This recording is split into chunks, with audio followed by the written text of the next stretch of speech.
and today I'm going to show you how I made this thumbnail for my decode completion. Okay, so we're in Geometry Dash now, and here I have the decode start position which I used to practice. And the part I had there was this wave, which is the most popular part. And it goes like this, you know. Okay, so what you're going to do is you're going to take your level. So I'll just use the start position for now because it's easier. Actually, no, I'll switch over. Okay, so here we are in the actual decode. So you're going to copy the level as usual. Go into the editor. Then you're going to find the part you want to make, which is, like I said already, this wave part. I can put it in the start position here. But basically what you're going to do is you're going to find a section you're going to make. And the way I showed it was I used one of these, I think. It was like one of these lines. You can use yeah, this one, why not? And you're going to turn it around like that.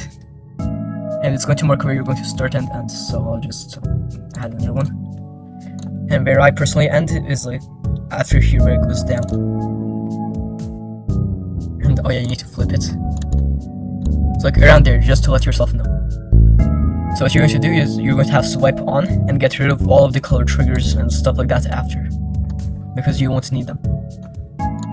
Like all the way to the ship part. You don't actually need to go that far, but you can do that. And as you can see, it looks gray and not red. So you're going to get rid of some of these, like the ones that make the things look black. Okay, like that. And you're going to want to have the background like here be slightly brighter or dark, it doesn't really matter. And once you have this, you're going to turn show hitboxes off. Oh yeah, get rid of that one as well. And basically here's how it's going to look. And it looks pretty good, so if you go into the start position, you can tell that it's like the wave. I don't know why it's gray now. Well, anyway, you're going to have this with your mark. And you're going to zoom out or whatever, and then take a screenshot of this. Okay, so after you take your screenshot, you're going to go into Blender again, because that's where we make it. And you can get rid of all of this stuff from the collection. And you're going to have it so that negative Y faces forward, and then you're going to add your screenshot. Okay, so here is my decode one, right here. I also added one of these pluses so that I can see better. But you're going to have a cube as a reference, or like a plane, so I'll get rid of that. I'll add a plane. Then you're going to first turn it on the x-axis 90 degrees, so that it's like that, facing forward. And you're just going to make it one by one. And you'll scale this so that each block is approximately 1 grid space in Blender. So if you look here, it's not quite lined up yet. That's too much. About here is what you're going to aim for. And what you can do is move it onto negative X. And then like move it onto Z as well. Not that much. Yeah, that's pretty good. And now, there are many things you can do. I'll show you how to make the spikes first. So your spikes, once you have it as a 1 by 1, you'll turn it on the y-axis 45 degrees. And notice how it's going to be different, like the size. And if you go into edit mode, take this vertex, and then after you turn the magnet on for it to snap, you're going to bring it so that it's in the middle.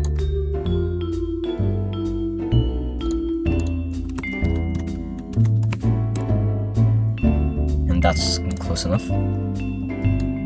Now you're going to make sure that it's just 1 by 1, because that's how the spikes in Geometry Dash are, and you can accept the scale. And here's your first spike, so you'll go into the material, I don't know, dark red, let's call it. And you take the color with the eyedrop and take from whatever the spike is. And then I adjust it so that it's like a bit different than what it actually is, or like cleaner numbers. And you'll do the emission again. And this is going to be so that it can glow the red color. So we turn on material mode. You can ignore the outline, which is what I did. And what you're going to do is first you go back to edit, select the face, or you can press A to select all, just in case you have multiple. And then extrude it on the negative Y. Okay, that's messed up. Okay, it's on the Z for whatever reason. And that's how you're going to have it. Now, for the first spike, if you line it up here, we can see that it's rotated about 45 degrees on the Y, so like negative 45. And let's move it down. And we're going to create more of the spikes and move them. As you can see, it's like that. And then let's create another one.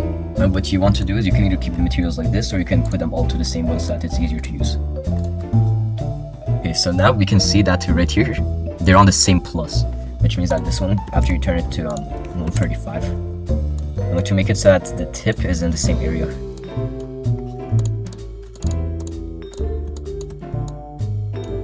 And as you can see, they still share the plus, because here's where the plus would have been. And you're just going to add a bunch of, like, all of the spikes until you're done. So I'll do that right now.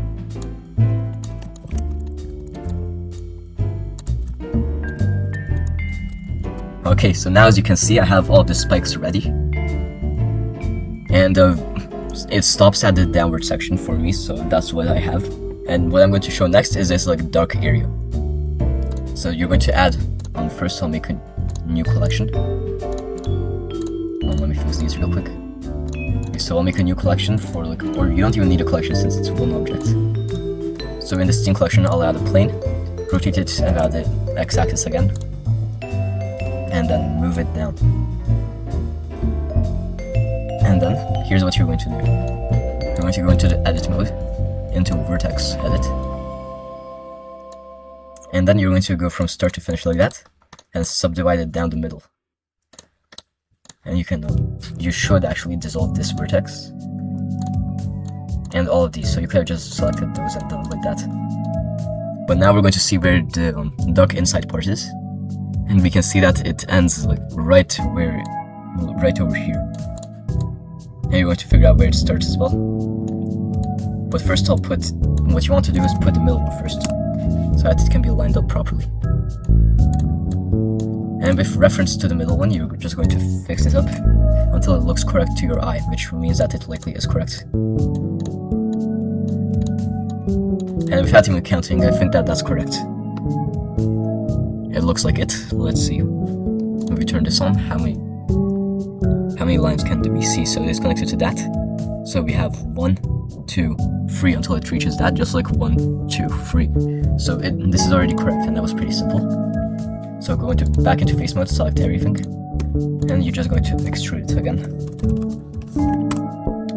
I do this one a little so that it can look nicer. And then you're going to give this the material, so we can call it like inside. And use the eyedrop again to get this correct color. And it's basically all dark, except this, which is like really dark red, closer to brown. And now what we're going to do is, after we made the inside, we can start working on the pluses inside. So we'll make a new collection, plus light for the light ones, and we'll just add them plain here, you know, 1 by 1. Okay, so now you have this, and it looks similar enough to the plus in the actual level. So what you can do is take all of the things that don't really matter, or like all of these faces, and you can get rid of them by dissolving faces. Or you can dissolve all the faces to get it cleanly into one, and merge all of them by distance so there are no overlaps. And now you're just going to select the face and then extrude it. So where was I? Into a nice number. I did 0.75. And now let's go back into object mode. We can get the inside back, and we can have this be bright red. And we're just going to select this color, make it brighter by like increasing it. And you're going to do the emission again, don't forget about it. And you're going to add the pluses where they belong, so I'll just do that now. Okay, so those are all the bright pluses. I'll change this to just plus only. And you're going to now make dark pluses, which is going to be the same model, so just called plus dark. And you're going to use like the dark red used for the spikes and put those in where they need to be. So I'll do that now. Okay, so now we have all of our pluses handled. And as you can see, they're pretty big. So what you're going to do to make them correct is change their X and Z scales to 0.75 for all of them, not just that one, so we'll do that now.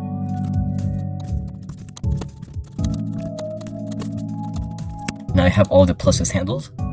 The last thing to do is this like outline type of thing. So as usual, you're just going to create inner plane like this, rotate it again. I did wrong for rotation.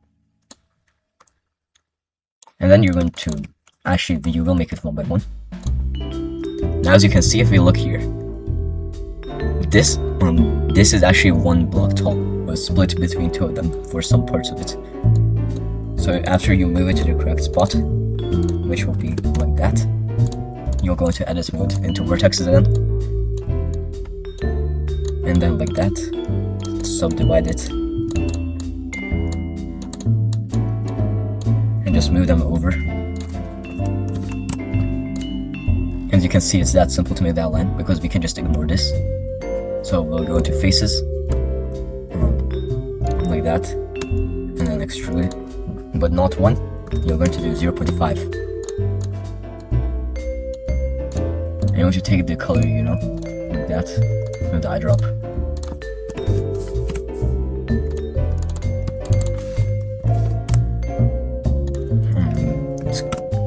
Play and move the colors until it feels right. That's pretty good. And you can just take those, make it strength 1. And then make it for the top, which I think you can just copy and paste and it should fit. Yeah, since it's an even pattern.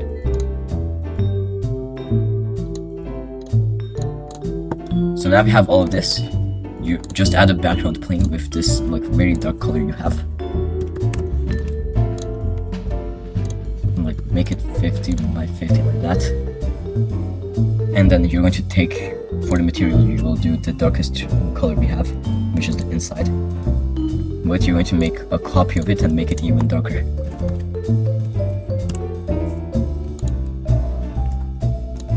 Now that you have this, you're just going to set up a sun for the light. Sun is the easiest to handle, just put it down, move it around however it feels good.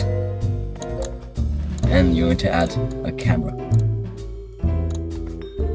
And you're going to mess around with the camera until it feels good.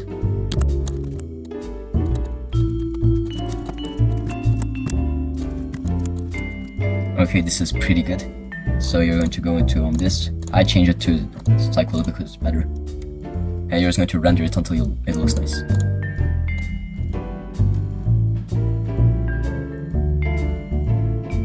Okay, so now you have the render. It doesn't look quite as nice as the one that I made for my thumbnail, but it will work. So you're going to save as image. And now you can close Blender. Okay, so now that we have this, you're going to change the page setup to 16 by 9. And you'll insert the image we just made. So here it is. And we can compare to the original. It's nowhere near as nice, but it'll get the job done. So here we can see that we have yellow and green, because those are the opposite colors from red. So you will add text like this, decode 100%. Change the font here and make it nice. And then you can use one of these pre-made ones, but yeah, or like that. I personally prefer just making custom ones because it's simple. And that looks pretty nice already. You can mess around with the drop shadow and whatever to make it look 3D like I did here. And yeah, that's pretty much it. I know this one has a wave trail and a wave. I got the wave image from like the online icon maker thing. And this wave trail is just a cylinder which I extruded. Okay, so that's going to be it. Bye.